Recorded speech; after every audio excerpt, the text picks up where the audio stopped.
మీరు బహుశా ఒక ఇంజనీర్ అయి ఉండవచ్చు, సైంటిస్ట్ అయి ఉండవచ్చు, లేదా ఒక అధికారి అయి ఉండవచ్చు, లేదా ఒక విద్యార్థి అయి ఉండవచ్చు, లేదా వ్యాపారం చేస్తూ ఉండవచ్చు, ఏదో ఒక పని చేస్తూ ఉండవచ్చు, ఇంట్లో కుటుంబాన్ని నడుపుతూ ఉండవచ్చు. కానీ మీరు ఎక్కడ ఉన్నా సరే ప్రభువు చెబుతున్నారు, నువ్వు నా యాజకుడివి. అవును, నువ్వు నా యాజకుడివి అని ఆయనే స్వయంగా చెబుతున్నారు. ఇది నిజం. हमारी प्यारी मातृभूमि के स्वतंत्रता दिवस पर हम सब मिलकर आपके लिए प्रार्थना करेंगे ताकि आपको चमत्कार मिले। ये आपके लिए अंग्रेजी और हिंदी में प्रसारित होगा। लाखों लोगों के साथ जुड़े जब डॉक्टर पॉल दिनकरन परिवार जीसस कॉल्स यूट्यूब चैनल पर आपके लिए प्रार्थना करेंगे।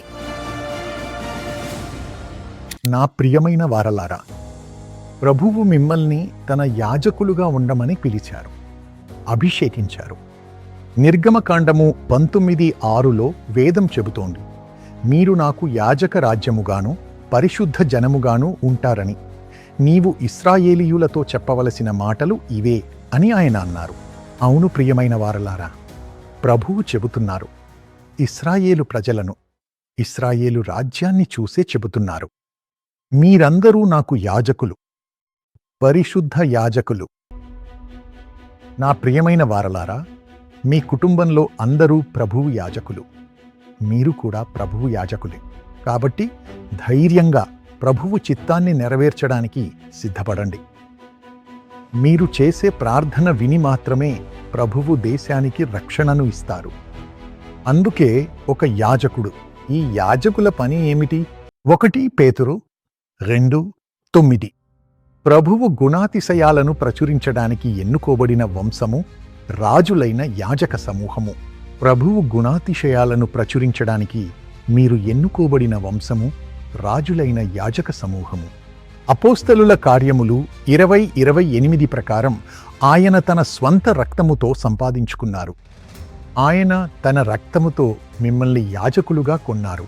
మీరు పై విచారణకర్తలుగా ఉండటానికి దేశ ప్రజలకు మీరే పై విచారణకర్తలు. మీ కుటుంబానికి మీరే పై విచారణకర్తలు. ఒక యాజకుడి పని ఏమిటి? ప్రభువు దగ్గర ప్రజల కోసం విన్నవించడం. యేసు ఇలా చెబుతున్నారు, నా పేరుతో మీరు ఏది అడిగినా నేను చేస్తాను. యేసు నామమున మనం ప్రార్థన చేయడానికి ప్రభువు మనల్ని యాజకులుగా ఉంచారు. మిమ్మల్ని ఈరోజు దానికి అప్పగించుకోండి. నా కుటుంబం కోసం నేనే ప్రార్థన చెయ్యాలి. ఈ దేశం కోసం నేనే ప్రార్థన చెయ్యాలి. అప్పుడే ఆశీర్వాదం వస్తుంది. ఆశీర్వాదం వస్తుందని నమ్మి ప్రార్థన చేయడం మొదలుపెట్టండి. యేసు నామమున ఆయన మీ ప్రార్థన వింటారు. ధన్యత కలుగుతుంది. మిమ్మల్ని ఉన్నత స్థితిలో ఆయనతో నడిచేలా చేస్తారు. రెండవదిగా, ఒక యాజకుడిగా మిమ్మల్ని పరిశుద్ధ జనముగా ప్రభువు మారుస్తున్నారు. ఒక జనముగా మిమ్మల్ని అభివృద్ధి చేస్తున్నారు. యెషయా 60:22 ప్రకారం అల్పమైనవాడు 1000 మంది అవుతాడు, చిన్నవాడు బలమైన జనమవుతాడు. నేను త్వరగా దీన్ని నెరవేరుస్తానని ప్రభువు సెలవిస్తున్నారు.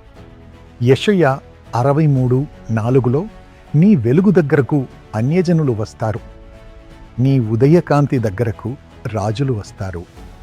నా ప్రియమైన వారలారా, మీలో ఆ వెలుగు ప్రకాశిస్తుంది.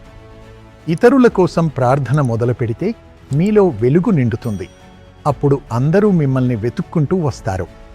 ఉద్యోగం వెతుక్కుంటూ వస్తుంది, ఉన్నత స్థితి వస్తుంది, ఇల్లు వస్తుంది, అవన్నీ వస్తాయి. ముఖ్యంగా రాజులు మిమ్మల్ని వెతుక్కుంటూ వస్తారు. మీరు వారికి ప్రభువు యొక్క శక్తిని తెలియజేస్తారు. మీరు చేసే ప్రార్థన ద్వారా అద్భుతాలు జరుగుతాయి. ప్రభువు మిమ్మల్ని 1000 రెట్లు హెచ్చిస్తారు. చిన్న చిన్న మనవలు, మనవరాళ్ళు కూడా ప్రార్థన చేస్తారు. అలాంటి కుటుంబంగా ప్రభువు మిమ్మల్ని మార్చాలని కోరుకుంటున్నారు. ఈరోజు ఈ ఆశీర్వాదం మీపై ఉండుగాక. యేసయ్య వీరిని ఆశీర్వాదకరమైన, పరిశుద్ధమైన మీ పుణ్యకార్యాలను ప్రకటించే సంతానంగా మీరు ఉంచారు, యాజకులుగా ఉంచారు. వారు మీ నామంలో ఏమి అడుగుతారో వాటన్నిటికీ ప్రతిఫలాన్ని దయచేయండి. మీ వెలుగు వారిలోకి 100,000 రెట్లు ప్రవేశించునుగాక. ప్రకాశించని రాజులు వారి వెలుగు దగ్గరకు వచ్చెదరుగాక. తన పనిలో జాగ్రత్తగా ఉండేవాణ్ణి నువ్వు చూస్తే వాడు అల్పుల ముందు నిలబడక రాజుల ముందు నిలబడతాడు. అలాగే వీరు రాజుల ముందు నిలబడెదరుగాక. హెచ్చించండి. ఆశీర్వదించడానికి నిలబడెదరుగాక. బతిమాలడానికి నిలబడకూడదు. ఈ వరాలు క్రియ చెయ్యునుగాక. యేసునామంలో ఆమేన్. నా ప్రియమైన వారలారా, యేసు పిలుచుచున్నాడు. ఢిల్లీలో ప్రార్థనా గోపురం అంటే నేషనల్ ప్రేయర్ టవర్. అక్కడి నుండి పార్లమెంటు నేరుగా కనిపిస్తుంది. 24 గంటలు దైవ బిడ్డలు యేసు పిలుచుచున్నాడు. ప్రార్థన యోధులు భారతదేశం నలుమూలల నుండి వెళ్ళి ప్రార్థన చేస్తున్నారు. 3 గంటలు చొప్పున 4 బూతులు ఉన్నాయి. అందులో నిలబడి ప్రవచనాలు చెబుతూ ప్రార్థిస్తున్నారు. భారతదేశంలో ప్రభువు సంకల్పం నెరవేరాలని వారు ప్రార్థిస్తున్నారు. ఈ ప్రార్థన గోపురం కోసం ప్రత్యేకంగా ప్రార్థించండి. నేషనల్ ప్రేయర్ టవర్లో ప్రవచనం రావాలి. దాని ప్రకారం దేశంలో ప్రభువు తన కార్యాలను జరిగించాలి. ఆయన సంకల్పాలన్నీ నెరవేరాలి. ప్రభువు ఆశీర్వాద వర్షాన్ని కురిపించాలి. క్షేమాన్ని అనుగ్రహించాలని దానికోసం ప్రార్థించండి. మీరు వెళ్ళి అక్కడ ప్రార్థించవచ్చు. స్క్రీన్పై ఉన్న నంబర్కు కాల్ చేయండి. మీకు శిక్షణ ఇచ్చి పంపిస్తాం. అక్కడ ఉండటానికి తినడానికి వసతి ఉంది. అన్నీ మేము చూసుకుంటాం. యేసు పిలుచుచున్నాడు పరిచర్యలో. మీరు వచ్చి ప్రార్థన చేస్తే చాలు. ఆ తరువాత మీరు తిరిగి వెళ్ళినప్పుడు మీ కుటుంబానికి, మీ పట్టణానికి ప్రవక్తగా మీరు ఉంటారు. అటువంటి కృపను ఆయన ఇస్తారు. ప్రవచన ఆశీర్వాదం మీ కుటుంబంపై దిగివస్తుంది. ఈ పరిచర్యను మీ కన్నీటి ప్రార్థనలతో, మీరు చేసే ప్రార్థనలతో, మీ కానుకలతో ఆదుకోండి. దేవుడు మిమ్మల్ని ఆశీర్వదించునుగాక. దేశానికే మనం వెలుగుగా ఉందాం. ప్రియమైన స్పాన్సర్ ఎం సూర్యప్రకాష్, మీరిప్పుడు నా స్వరాన్ని మీ స్వంత భాషలో వినవచ్చు. ప్రియమైన ఎం సూర్యప్రకాష్, మీకు పుట్టినరోజు శుభాకాంక్షలు, ఆశీర్వాదాలు. ఈ సంవత్సరం మీకు ఎంతో సంతోషం, విజయం మరియు శాంతిని కలిగించాలని కోరుకుంటున్నాను. కీర్తన 37:4 ప్రకారం యెహోవాను బట్టి సంతోషించుము, ఆయన నీ హృదయ వాంఛలను తీర్చును. తండ్రి, అతనికి అమెరికాలో మంచి ఉద్యోగాన్ని ప్రసాదించు. అరుణ్ ప్రకాష్ బీటెక్లో విజయం సాధించి బంగారు భవిష్యత్తు పొందాలని కోరుకుంటున్నా. మరియు సోదరుడు ఆనంద్ బాబు, ప్రభువా, అతన్ని హైదరాబాద్కు తీసుకురండి. బదిలీ జరగనివ్వండి. ఆర్థిక ఆశీర్వాదాలు మరియు దైవిక రక్షణ కలగాలి. సోదరి జ్యోతి ఆనంద్, మీకు దైవిక ఆరోగ్యం, ఆధ్యాత్మిక ఆశీస్సులు మరియు కుటుంబంలో సంతోషం కలగాలని కోరుకుంటున్నాను. యేసు నామంలో వారిని గౌరవించండి, వారితో నడవండి మరియు వారిని వర్ధిల్లజేయండి. యేసు నామంలో ఆమేన్. దేవుడు మిమ్మల్ని దీవించుగాక. ప్రియమైన స్పాన్సర్ ఈశ్వరరావు మరియు ఎస్ అనురాధ గారు, ఇప్పుడు మీరు నా స్వరాన్ని మీ సొంత భాషలో వినవచ్చు. ప్రియమైన ఈశ్వరరావు మరియు ఎస్ అనురాధ గారు, మీకు వివాహ వార్షికోత్సవ శుభాకాంక్షలు, అభినందనలు. ద్వితీయోపదేశకాండము 15:10 ప్రకారం దేవుడు మిమ్మల్ని, మీ పనిని మరియు మీరు చేసే ప్రతి పనిని ఆశీర్వదించుగాక. ప్రభువా, అనురాధ మరియు ఈశ్వర్రావులను వారి ఉద్యోగంలో రక్షించి ఆశీర్వదించండి.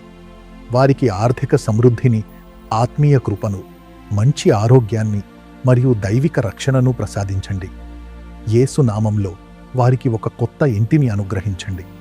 ఉమా కుమార్, యేసు నామంలో నీ చదువులో గొప్ప విజయం, జ్ఞానం, దైవిక రక్షణ, ఆధ్యాత్మిక కృప మరియు బంగారు భవిష్యత్తు లభించునుగాక.